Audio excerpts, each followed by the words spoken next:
बॉलीवुड में कई ऐसी एक्ट्रेस हैं जिनका सफर बहुत दिलचस्प रहा, लेकिन आज हम आपको एक ऐसी एक्ट्रेस के बारे में बताने जा रहे हैं जिनका नाम सुनते ही दो चीजें दिमाग में आ जाती है। एक तो उनकी दमदार एक्टिंग और दूसरा बच्चन परिवार से उनका अनोखा कनेक्शन। जी हाँ, हम बात कर रहे हैं तिलोत्तमा शोमे की, जो OTT की पॉपुलर एक्ट्रेस में से एक है। लेकिन क्या आप जानते हैं कि तिलोत्तमा सिर्फ एक बेहतरीन अदाकारा ही नहीं बल्कि एक रिस्क टेकर भी है। उन्होंने अपनी एक्टिंग को बेहतर बनाने के लिए जो किया वो हर किसी के बस की बात नहीं। इस एक्ट्रेस ने अपनी फिल्म के लिए 2 साल जेल में गुजारे थे। अब आप सोच रहे होंगे कि क्या तिलोत्तमा ने किसी क्राइम की वजह से जेल में समय बिताया? नहीं, असल में तिलोत्तमा न्यूयॉर्क के हाई सिक्योरिटी जेल राइकर्स आइलैंड में बतौर रिसर्चर रही, ताकि वहां के कैदियों की जिंदगी और मनोविज्ञान को करीब से समझ सके। उन्होंने खुद एक इंटरव्यू में बताया था कि मुझे कभी किसी एक्टिंग स्कूल में ट्रेनिंग नहीं मिली। मैंने ना तो NST ज्वाइन किया और ना ही FTI आई। मेरी असली ट्रेनिंग जेल में हुई। तिलोत्तमा जेल में सिर्फ रिसर्च करने नहीं गई थी बल्कि वहाँ के कैदियों को एक्टिंग भी सिखाती थी। उन्होंने कहा था, मैंने जेल में 2 साल बिताए और वहाँ कई कैदियों के साथ काम किया। वहीं से मैंने असली एक्टिंग सीखी।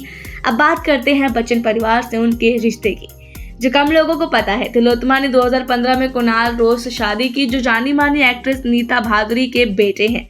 और अब यहाँ आता है ट्विस्ट। नीता भादुरी कोई और नहीं बल्कि जया बच्चन की बहन है, यानी इस रिश्ते से तिलोत्तमा जया बच्चन की बहू हुई।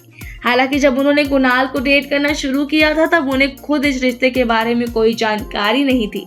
तिलोत्तमा सिर्फ हिंदी ही नहीं बल्कि बंगाली, मराठी और अंग्रेजी फिल्मों में भी काम कर चुकी हैं। उनकी दमदार परफॉर्मेंस को कई बड़े पुरस्कार भी मिले हैं। उन्होंने सिरफिरोज, लंच बॉक्स, सिर, बॉम्बे बेगस और मानसून वेडिंग जैसे फिल्मों और वेब सीरीज में अपनी छाप छोड़ी है। तिलोत्तमा का बॉलीवुड तक का सफर आसान नहीं रहा, ना कोई फिल्मी बैकग्राउंड, ना कोई गॉडफादर, लेकिन उन्होंने अपनी एक्टिंग स्किल को खुद तराशा और अपनी अलग पहचान बनाई। उनकी सोच भी काफी कलाकारों से हटकर है। उन्होंने एक बार कहा था कि मेरे लिए एक्टिंग सिर्फ डायलॉग बोलना नहीं बल्कि किरदार को जीना है, और इसे जीने के लिए अगर मुझे जेल में भी समय बिताना पड़े तो मैं वो भी कर सकती हूँ।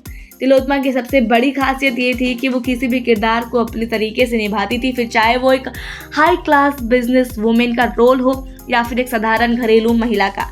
यही वजह है कि उनकी फिल्मों को ना सिर्फ ऑडियंस बल्कि क्रिटिक्स भी काफी पसंद करते हैं। अब ये कहना गलत नहीं होगा कि जेल में बिताए 2 साल तिलोत्तमा को उस मुकाम तक ले गए जहां पहुंचना हर किसी के बस की बात नहीं। आपको इनकी एक कहानी कैसी लगी हमें कमेंट बॉक्स में जरूर बताएं। ऐसी और वीडियोस के लिए सब्सक्राइब करें हमारे चैनल सौगंध टीवी को। आप देख रहे हैं सौगंध टीवी, सौगंध वतन की।